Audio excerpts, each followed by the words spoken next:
দেখো, আমরা কিন্তু আমাদের বাবা মাকে যখন তখন ফোন করতে পারি, সেটা সাত সকাল হোক বা গভীর রাত।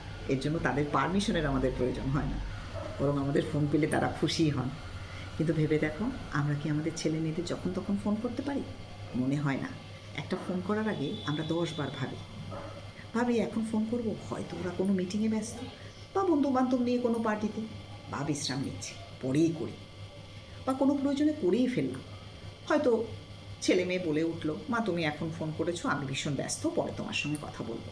একজন ভদ্রমহিলা কলকাতায় একাই থাকতেন, আর ছেলে ব্যাঙ্গালোরে থাকতো কর্মসূত্রে। একদিন গভীর রাতে ওনার শরীর খারাপ হওয়াতে ছেলেকে ফোন করেছিল। ছেলে মায়ের সম্পূর্ণ কথা শোনার আগেই বিরক্ত হয়ে বলল, মা তুমি এত রাতে আমায় ফোন করেছো কেন? আমি ভীষণ টায়ার্ড, কালকে তোমার সঙ্গে কথা বলবো। ফোনটা কিন্তু এসেছিল, তবে মায়ের কাছ থেকে নয়, পাড়ার প্রতিবেশীর কাছ থেকে। ততক্ষণে মা আর এই পৃথিবীতে নেই।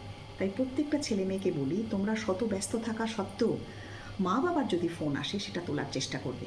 ওই পার থেকে যখন জিজ্ঞাসা করবে, কিরে বাবু খেয়েছিস, ভালো আছিস তো, এই শব্দগুলোর মধ্যে লুকিয়ে আছে তোমার বেঁচে থাকার শক্তি, তোমার প্রাণের আনন্দ। এই শব্দগুলোকে সরিয়ে দিও না, একদিন এই শব্দগুলোর জন্য অস্থির হয়ে থাকবে। তাই বলি, শত কষ্ট হোক, শত ব্যস্ত থাকা সত্ত্বেও এই ফোনগুলো যখন আসবে, এই দুটো মানুষের যখন ফোন আসবে, সেগুলো তোলার চেষ্টা করবে। সেখানেই লুকিয়ে আছে তোমার পরম শান্তি।